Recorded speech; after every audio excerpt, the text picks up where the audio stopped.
All right, everybody. It is a cold, rainy, nasty Saturday evening, and what do cool people do when it's cold and rainy on Saturday? They sit in their bus, right? This is where I'm happy at. So I wanted to go over just some updates. I did get all of the rear lights completed. I will upload a little video on that. I don't edit these videos, y'all. This is just how I talk. You just get what you get. So I am done with all those lights. I'm really happy about that.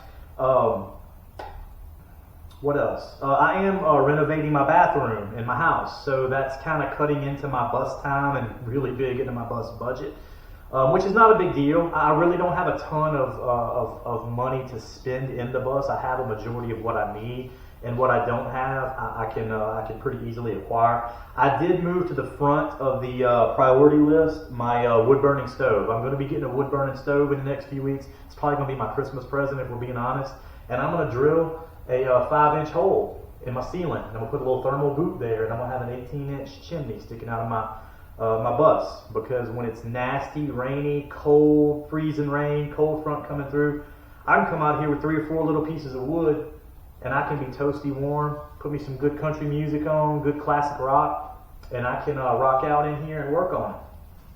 So I am going to be getting my wood burning stove soon. I'm going to have a wood burning stove on board anyway as part of my redundancy plan for heat.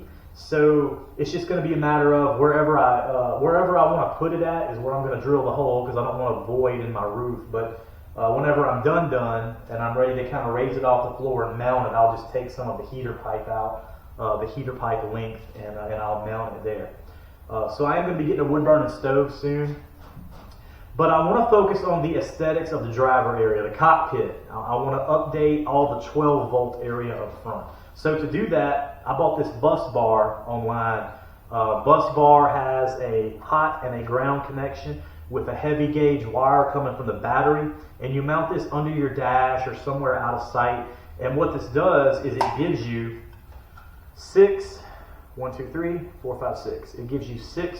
individual 12-volt power sources from one little box. That way you're not running wires to and from everywhere. I'm going to wire this to a 6-gang switch panel, and I'm going to be running a CB. I got this old Udemy PC 78. It's got talkback. It's got a couple of cool features. You truckers know what I'm talking about. I am going to be running a CB in here. Yes, they're obsolete. Nobody uses them. Blah blah blah. I got you. But I'm going to run a CB simply because communications redundancy. Cell phone service is really spotty in a lot of areas, and safety. We all see those videos every year. Happens all the time. Icy road, black ice, somebody rear ends somebody, and you end up with a 200-car pileup. Everybody sees it up ahead. They slam on their brakes. They start sliding.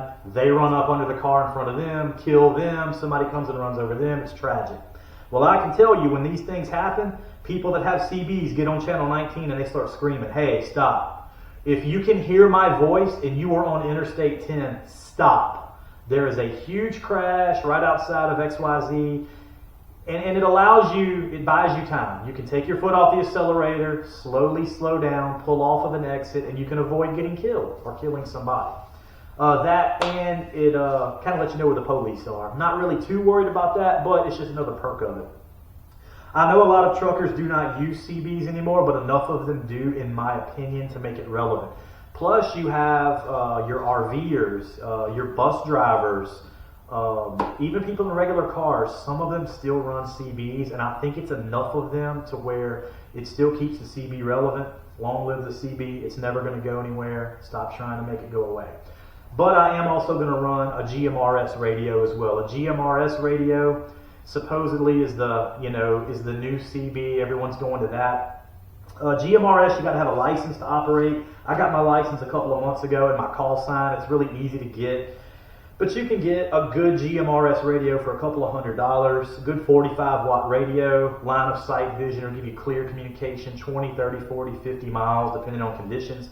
So if we're like on BLM land out in the middle of nowhere boondocking and our engine blows up, no cell service, Okay, now we can get on the GMRS on a repeater particularly, because you can use repeaters on those and you can talk exponentially further. A lot of your overlanders, your Jeepers, your overland campers with these big trucks, and a lot of those run GMRS as well, so they'll know what I'm talking about. So I'm going to have two different forms of radio communication.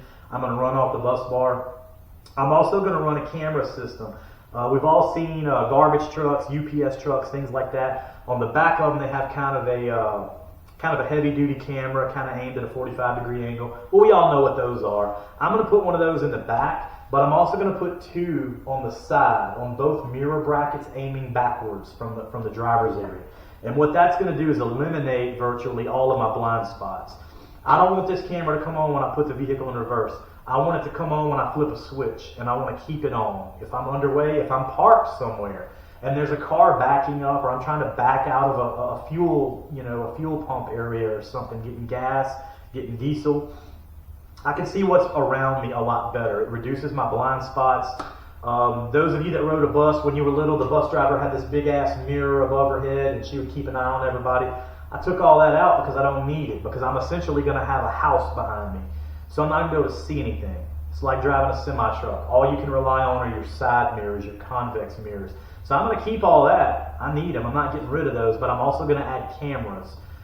That way, I'm going to have a 10-inch LCD screen above my head, kind of angled down at me. So when I look up where that mirror would typically be, I'm going to be able to see what's behind me with night vision. I'm going to be able to see around that bus. I'm not an experienced truck driver. I've driven a lot of really big equipment in my day. Fun fact, I was actually our unit's bus driver instructor when I was in the military. So I had that little badge I wear, like SpongeBob or whatever. So I really love driving big things, but it's just not my specialty. So I'm really excited to get this thing on the road. So I'm going to be running that 12-volt system. A lot of the switches kind of next to the driver on this bus that operate the stop signs and the little blinky blinks and all that, I took all that out. But a lot of the switches and stuff are still there. Honestly, a lot of people, they will take that entire panel apart and trace all those wires and cut them out. I ain't doing that. I'm just telling you that right now. I just don't have the attention span for that. Glad you guys that do that do it, and I'm sure some people are going to chime in and say, well, that's going to give you problems down the road. It's going to cause shorts. I'll burn it when I get there. I'll burn that bridge then. So I'm probably actually just going to cover that panel up and just add a new nice switch panel there and just transfer all those switches, like for my windshield wipers, my defroster, my bus heater, all that stuff that I still use. I'm just going to transfer all that to the new switch panel. So last thing with the cockpit, the captain's chair, I guess you want to call it that, the bus driver's seat.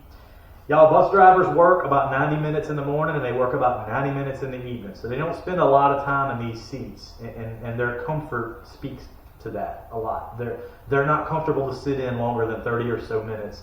So I'm probably going to be looking on the marketplace, maybe at Pull Apart, some of these really nice minivans that have captain's chairs in them. Probably get me a couple of matching captain's chairs and put up front for my wife and I with armrests, something that can like extend a little bit, something with good lumbar support. I mean, I'm going to be driving a long distance in this thing, and I want it to be fairly comfortable. So I'm going to put some decent seating in it. I may go as far as to put like a Sprinter van bench seat with 3 seat belts on it for passengers. Really don't think we're going to be hauling a ton of people, but just in case we're going somewhere for the weekend, kids, grandkids, stuff like that, they'll be able to buckle in nice and safely. So I'm probably going to be looking for just kind of some second hand there. Hopefully I can get seats that match up. If not, I'm going to put nice covers over them anyway, so it'll all look nice. But that's where I'm at.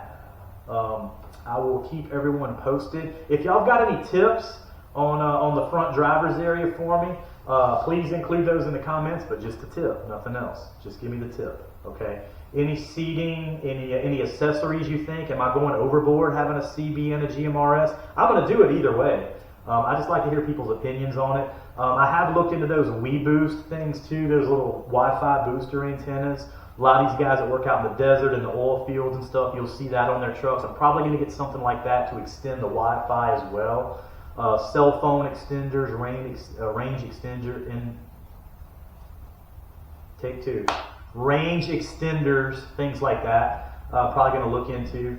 So yeah, we're gonna make the driver's area a little bit more ergonomic while we're kind of in this holding pattern for a couple of weeks on the build out. I did get some painter's tape today. I'm gonna start kind of measuring the size of the toilet that I want and just kind of taping out on the floor where I want these things. I've never been a good engineer, so I'm not really somebody that can look at an empty floor place and say, oh, well, this should go there, that should go there. So I'm going to kind of tape off different areas and just kind of see where me and my wife agree where things need to go. So we've got a little bit of tidying up to do, and as always, I will keep y'all posted. So with that, thanks for joining, and give me your tips, but just the tips.